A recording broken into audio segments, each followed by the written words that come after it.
Alright, welcome to another episode of the AV2 Podcast. My name is Ross, and with me, of course, is Alex. Yes, hello.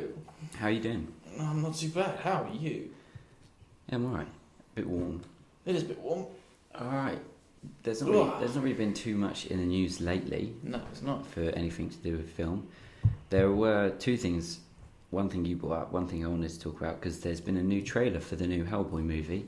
Yes. What did you think of that spectacular trailer? It looks god-awful. It looks so shit, doesn't it? I say this, I'll probably be the first one coming out of the screening saying that was amazing. I loved it. Much better than the original movies that I absolutely cherished as a child and have seen more than anything else ever. But yeah, it was pretty good. But this one he swears. But yeah, no, the new Hellboy trailer doesn't look good. No. Hellboy looks massive. His face huge. is huge, even though it's just like a normal He's quite a figure, isn't he? stocky guy. But it's like his face is like massive, and like the prosthetics, not liking him. No. Don't like that movie. It looks already. awful. I don't like to be, I'm a film fan, as are you. I like to be open about films, going into everything thinking, I hope I like this because I like. Yeah. I I like want this. every film to be brilliant. I want to be, entertained at least. Yeah. I don't like this movie. I don't like this movie. I've already made my mind. This movie's ruined my childhood. I hate it. Yeah, so the new trailer for Hellboy, not good. Not being funny, the film's got Mo from EastEnders in it. I've automatically written it off. The whole marketing campaign is based around the fact that they've got Mo from EastEnders. firing an Uzi. Yeah, she's in every fucking trailer for this movie. I don't know why. And but there is better news, because over the dark cloud of Hellboy there is the beautiful cloud I don't know of Idris Elba. He is a beautiful cloud. Yeah, he's been approached or they're in talks, I think, aren't they, to play Deadshot. As Will Smith's decided. Nah. And you know what, when you look at Will Smith and Idris Elba, Will Smith's obviously a bit more I don't really know how to say, not charismatic, but like he's a bit like funnier, and he's like let's make a joke out of this or something, whereas Idris Elba's a little bit more serious, but he can also be funny and amusing. So I kind of like the Idris Elba. I can see him as a really good Deadshot, like a really good replacement for Will Smith. DC, they need to sort their lives out. Maybe they're falling apart. Maybe Idris Elba will be the person to haul DC just been like, out of the shit. I'm done.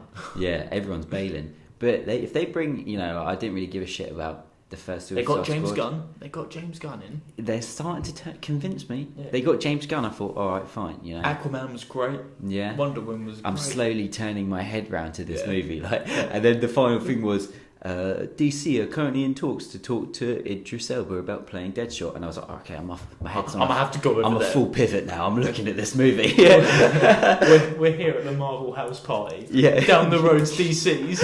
Yeah. And we're kind of there like, hang on, their music's getting louder. Yeah. Hang on, oh no. The Marvel pie's starting to dim a little bit, you know? Yeah. And, we've been on this. Did Idris Elba just drive past?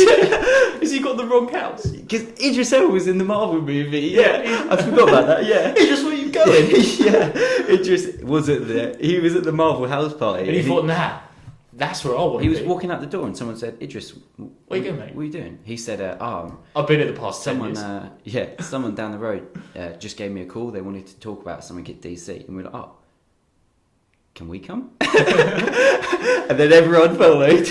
I've been on this Marvel house party for the past 10 years. Yeah, exactly. I need to change of scenery. Exactly. He ain't getting what he deserves there, is he? He No. deserves to be front of the stage. The little side character in Thor. Nah. Yeah. Not Idris. Nah. His contract expired. He's out there. Yeah, innit, He's out there. He was swooped in and taken by DC. He's walking into the DC house party.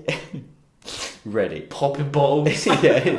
He's bringing it back. He's bringing the party back. He's dragging DC from the dead. Yeah. He's going to be the person to save DC. You heard it first. Pin this tweet. This is when next week's episode is negotiations have fallen through, and we're back at the Marvel party. Oh, I never doubted the Marvel house party. Yeah. Idris is sat outside on his own. It just gets let back in. We're knocking on the door like, guys, please. We didn't mean it. But yeah, I think that would be great. I like the idea of him and Margot Robbie. I think they'd probably be quite good. I do like the idea of Margot because he's really serious, Idris Elba, but he can be quite amusing and yeah. I think that's brilliant. I think already, and I can see him in the suit as well, and I think he'd look pretty cool in the suit.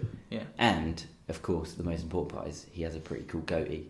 Does I'm not jealous at all. Exactly.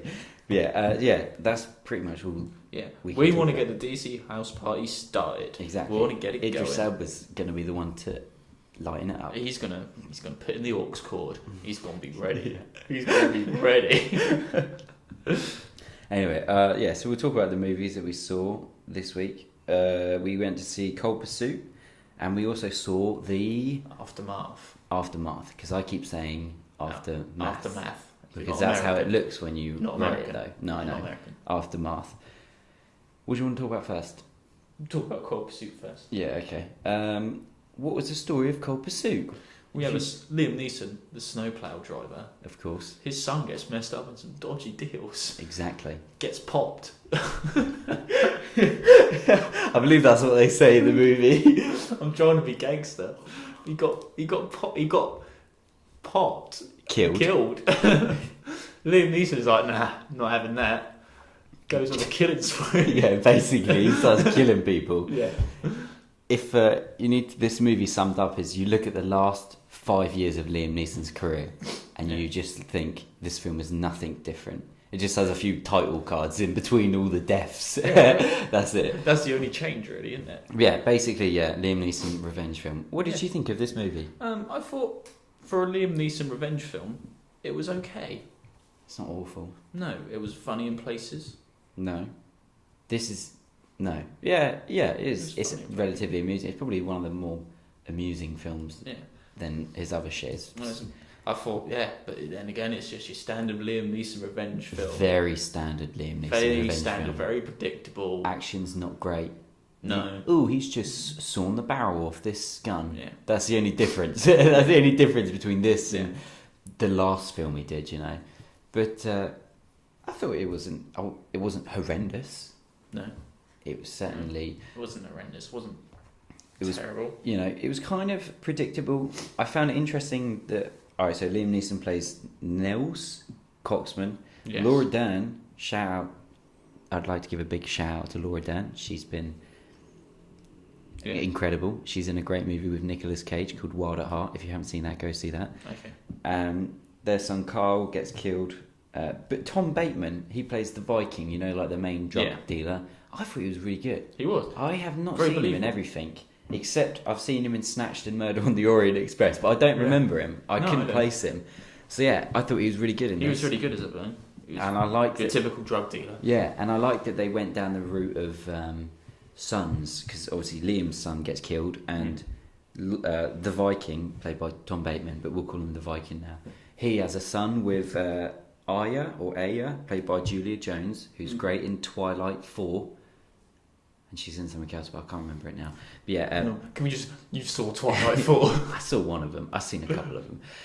She has a kid with him, but they're not together. I thought it was interesting that they brought in the element of this guy's also a father. So obviously, if Liam Neeson... They've got a common bond. Yeah, exactly. If Liam Neeson extracts his revenge, this young boy, who's like an innocent little child, will be without a father. So I liked that. I kind of thought, they're putting levels to this. Yeah. Does it make the film better? It's still a generic Liam Neeson film. It's just like, it's just got extra 15 minutes of plot that you got to sit through without much killing. And title cards. Every time someone dies, they put up their name and their nickname and their real name. There's not really anything to spoil for this, is there? But we'll say spoilers just in case. No, it's a Liam Neeson revenge film. You know what's going to happen. Yeah, I mean, come on, like, there's not really much to say about it. Like, It's fine. I will heavily, and I mean this, heavily criticise the runtime of this movie, which came in at 2 hours. So this is me heavily criticising the runtime. Are you ready? It's too long. It's shit. You want to be heavily criticised? This film's too long. Yeah, that's far too long. It's half an hour too long. Oh yeah, half an hour. You know, at best. Bit of a spoiler. At the beginning of the film, he finds out his son's dead. He gets the gun and he puts it in his mouth. Just pull the fucking trigger, Liam. Oh yeah, that would end this film quickly. Yeah, that would have been a much more interesting movie. Liam Neeson dies, bang, straight off the bat. Now what happens? Now what we're going to do? I would have watched the movie with just the Viking because I thought he was great. I want a backstory. and his like goons as well. I didn't write their names down, and you know what I found funny? The guy that talks about the maid. He tells a story about the maid and the $20, doesn't he? Oh, that's funny. To try and get with maids. Yeah, yeah. But Laura Dern, who played Grace Coxon, Liam's wife. Yeah. Barely in this, a nothing character. You could just have this film. I don't even think she's in the trailer.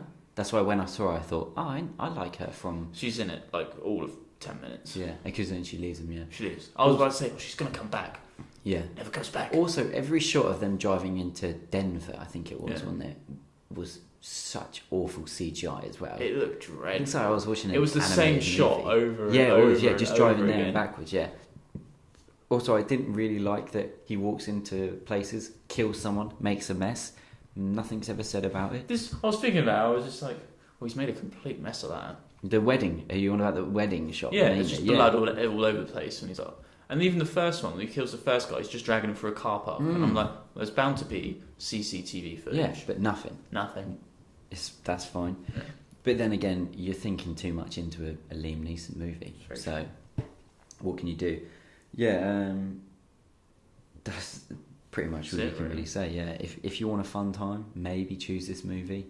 I'd be careful though because of the runtime. I'd say the runtime lets this movie down. You're not going to have a fun time with this film. No, 2 hours. And it's thinking about it. Even I forgot her name because again, couldn't be bothered to write. You know the female cop. Oh yeah. In it, I thought she was pretty good. She was alright.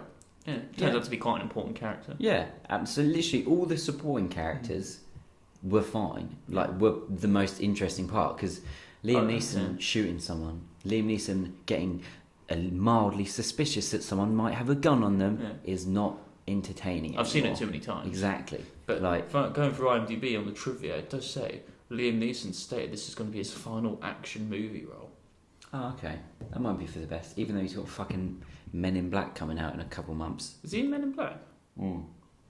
He's going to be in the new one. Oh, Chris Hemsworth. Yeah, and Tessa Thompson. That looks good. I can't wait to talk about that. Yeah. But I think they're probably better Liam Neeson movies. If you're going for a Liam Neeson action movie event, who's planning this event? Is that the DC house party down the road? Put this on the list. Definitely, because you could watch this among the other ones. It's better than like the Taken 1, 2 and 3 and like his other shit movies. I haven't seen many of them. I can't be bothered to sit through them. There are other terrible action movies I'd rather sit through than his ones. But it's not horrendous. There are some pretty good jokes in it. I thought at one point that Halle Berry was in this movie, but she's not. No, she's not. Why did you think she was in it? I don't know. I just thought she was going to be in it. I thought of all the people. I thought at one point, I thought there's someone in this that looks exactly like her, like that's like in the background at some point, and I thought, oh my god, is that Halle Berry? And I even like put my hand up like to respect this movie. Okay, but it does. I mean, the budget was 60 million. They spent $60 million on this movie. Oh, really? On that bit of shitty CGI. Yeah, in it, $60 million on this movie. I would have put this like on the same level as John Wick. They go to like 3 locations. There's not anything in this movie that warrants that much money. Yeah, 60 million plus postage. Fucking hell. Plus, it's because they say like P&P, like poster and whatever, like the advertising. Another probably 50-60 million on that. They're in for this at least 100 million. It's made 57. I feel a bit sick. Yeah, that's a ridiculous amount of money. Liam, stop. Yeah, stop. John Wick was made for like 10 million, and that was obviously a much better movie than this. But 60 million. Even just saying it out loud. You know, when I was getting the box office thing for it earlier, I saw like 60 million. Just like wrote it down like. Just 60 MIL. Hang on a minute. Reading it out loud, I'm like. 60 fucking million on this movie, like to get William Forsythe to do a bit of acting as Brock, like I hope that. How did they spend $60 million? I hope that Tom Bateman got a hefty fucking payout for this movie. I'm hoping that's just his pay salary. But yeah, yeah, that's all we can really say about this. It does make me want to watch him because I didn't realise this movie is a remake of In Order of Disappearance, which is the same sort of time, so I'm hesitant. But it was directed by Hans Petter Moland. Yeah, why not? Yeah, why not? But that film had Stellan Skarsgård, which from Thor, which is like he's kind of like an older, kind of fatter guy. Yeah. So I'd be interested to see how that goes. Yeah, like because he's more of like an average, maybe not overweight, but like a bigger guy, stockier guy. Yeah, trying to get loads of revenge on people. Exact same story. It's got a much better rating. Yeah, exactly. So what did they do with the remake? Instead of get someone who probably would have been better, because I would have found it more interesting to see someone like you said, a bit more stocky, a bit more older, a bit like going bald and shit. John Hair. yeah. But Idris Elba. Idris Elba. Get him out of the DC pie. Yeah. Go over the cold pursuit, my friend. No, but like, do you know what I mean? Like, maybe, you know what? Do you know who would have been good in this movie? Rainn Wilson. Oh. Dwight Schrute, get him. He's going a bit bald. He's like an average looking guy. Like, like, don't play him funny, play him serious. Yeah, I want to see Rainn Wilson in this movie. Role. Don't get Liam Neeson. That just ruins the whole other one. But anyway, he's I probably won't watch that either. Would you buy this on DVD? No, I wouldn't. I'll look at it when it comes out and be like, oh, I remember that. You know, the poster of this reminds me of the Snowman. Yeah, it looks very similar. Because it's like white and it's just a guy dragging out, and he looks a bit like. I could be from afar, I'd be like, is that Michael Fassbender in The Snowman? Yeah. Oh no, it's Liam Neeson in Cold Pursuit. Oh, both of his films are terrible. Yeah, exactly. I wouldn't buy this on DVD. No. What else did we see? We saw The Aftermath. What do you think of that? What was the story of this one? It was after World War II. Keira Knightley's gone over to Germany to see her fella. Lewis. Yeah. Played by Jason Clarke. Jason Clarke, him in Cold Pursuit. Oh, I want to see that. You tell me that he could have been in... He could have done it, yeah. Yeah, well, yeah. Jason Clarke plays Lewis. Yeah. So he's gone over there after the war. They're obviously cleaning some stuff out, trying to help the Germans out after all the war. One of the cities had been bombed. Yeah. And then they just start living in this German man's house with his daughter. His name is Stefan. Yeah. Lubert, played by Alexander Skarsgård, the son of Stellan Skarsgård. We could have probably done a much cooler transition into that because we talked about Stellan, but I got distracted thinking about Rainn Wilson in this movie and how fucking good that would be. We're going to rewrite it. We're going to do it. Let's go back to talking about that. Watch this space. Yeah. But so Alexander Skarsgård plays Stefan, and his daughter Frida Lubert is played by Flora Thiemann. I'm shit at names, man. Keira Knightley was in this film. Yeah, basically, yeah. What did you think of this movie? Bearing in mind, you didn't really care too much for this movie. No, because I thought this is like Liam Neeson revenge films. This is a Keira Knightley film. I was actually looking forward to this movie. I thought, it's going to be a bit boring. Not gonna lie. I can see why you thought that from the trailer. I saw it and I thought it was alright. Better than you thought? Probably better than I thought. But still, not the greatest. You know what I thought of this? Fucking love this movie. I really like this movie. Oh, I'm gonna let you take the reins on this one. So basically, no, I don't know. There was something about it being a bit of like in a kind of intense thriller. Is what I liked because it's like obviously the three people are living in the house, and obviously Rachel starts having an affair with Stefan, and I don't know, I really like the idea of watching them because you find out, spoilers, that she and Lewis, they had a son who died in an explosion, and so obviously she doesn't like Germans.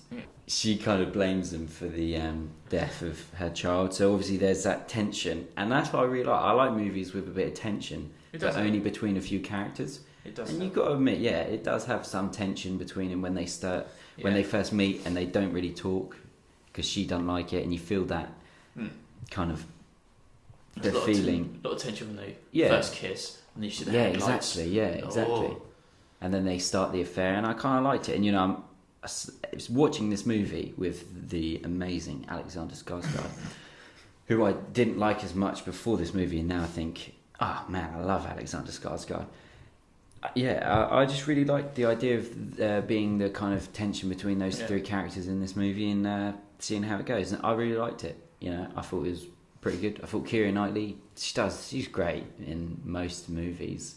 She's been an actress. She's been around since Pirates of the Caribbean, which is like early 2000s? Yeah, it must be, early to mid-2000s. And she's good because she kind of held her own in those movies, didn't she? She was great in those movies. Yeah, she didn't get like bullied by other, as in like on screen. She kind of held her own against them. So she's always been an actor that's been kind of, she could lead any movie basically, and she still does. She's in like that Colette movie, which we didn't see, but she's still like at the front of it. And I thought she was great in this movie. I think Jason Clarke, he was good. Skarsgård was good. Yeah, I thought it was a fun. It's a very fine movie. It's entertaining. I liked the bit at the end where they go into the snow after they've been shot at. Yeah, I thought that was pretty cool. I thought there was some quite emotional scenes which were quite good. Yeah, exactly. Yeah. But mainly Mainly the best thing about this movie is the tension between the characters. There's a and little the bit. I didn't like the little bit of cringy acting like halfway through when they first start. They're shouting. It's when I like this. When they first God, it's just like, kick me out. Kick me out. No, I'm not going to kick you out. I'll give you a reason. Yeah. And he just kisses Keira Knightley. Yeah. And I was like, oh, that was it. Yeah. So going into this, I knew I was going to get the tension between Rachel and Stefan, and then the tension slowly shifts between Rachel and Stefan, and then Lewis, and that's really the only reason I liked it. Plus, I like, as weird as it sounds, romance during the kind of war movies. I kind of like that. Okay. Yeah, and I would recommend going to see this movie. It's not like an action-packed thriller. There's not really any violence or any kind of fighting or action in this movie. There's a small amount of violence. Yeah, there's but even that's like 3 minutes it lasts. Yeah. That's about it. But I think it's a fine war movie. I did like the ending. I called it. Oh, did you think? I was a bit gutted. When she leaves, when spoilers for the ending. He said about his son. He's like, I always see him in you. I touch you and I see him, and they hug. And I went, oh, she's going to get back to him. I didn't. I thought they kind of put it into the situation where someone's going to get hurt either way now, aren't they? I was like, you see it in her face. I was like, she ain't gonna go on that train. She ain't going to the Alps. No, yeah. And then they do. But it's an hour 50, probably an hour 40, 45 at a max. Yeah. So I would recommend going to see this movie. Would you? Maybe. Probably not. But I was looking at the director, because it's a BBC movie, isn't it? It is a BBC movie. There was a... so it's directed by a guy called James Kent. I don't know if he wrote it, because I can be bothered to look. But he also made a movie called Testament of Youth. Right. Which has, I think, and I'm probably going to be wrong and hate myself, that Alicia Vikander, Tomb Raider. Yeah. Her, and it has Kit Harington, the guy from Game of Thrones, yeah? Mm-hmm. It has them two in it. It's like a war... I've just thought of this now. It's like a war romance movie, yeah? So, and it was by the BBC. I went to the premiere of that in London, at the London Film Festival, and we got to walk down the red carpet, and it was really fucking weird. I tell you, it was really weird. I'm not fucking jealous at all. No, but because you can get tickets to the film festival quite easily, apparently. I didn't know that. But we walked around there. It was in the evening, and there was not paparazzi, but cameramen along the carpet, and they were like, okay, to go. You're just walking through. They said, we showed them the ticket. It was at college, and kind of put their arm out, go this way, and we all walked down, and they told us try and stay off the carpet. Yeah. So there was a thin bit of pavement next to the carpet pavement, the barriers, See, you just keeping the people behind. I'm walking through this red carpet. So we had to quickly pace it down this red carpet thing and try and take as many pictures as we could whilst walking. And then so you know what, the movie Testament of Youth isn't that great, but because obviously they're all dramas, aren't they, at these film festivals? But the cast came out and did a speech. I'm pretty sure Boris Johnson was there as well.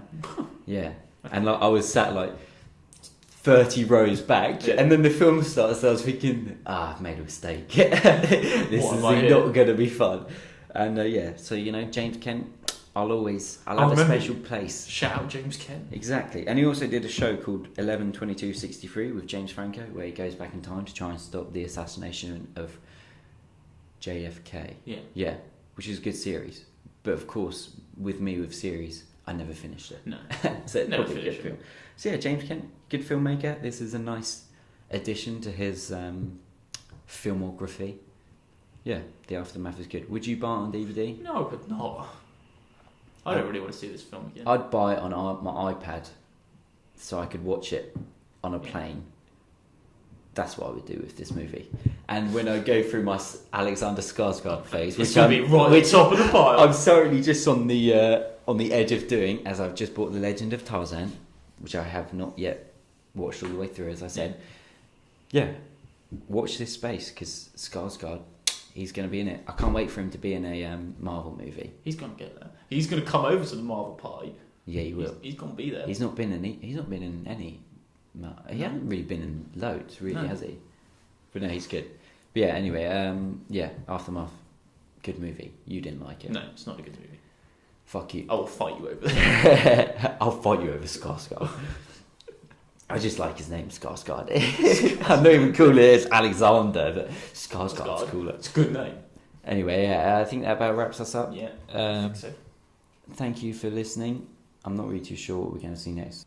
It'll probably be that On the Basis of Sex we'll probably go and see. But yeah. Yeah, it's anything that's out really. Anyway, thanks for listening and take care. Bye-bye.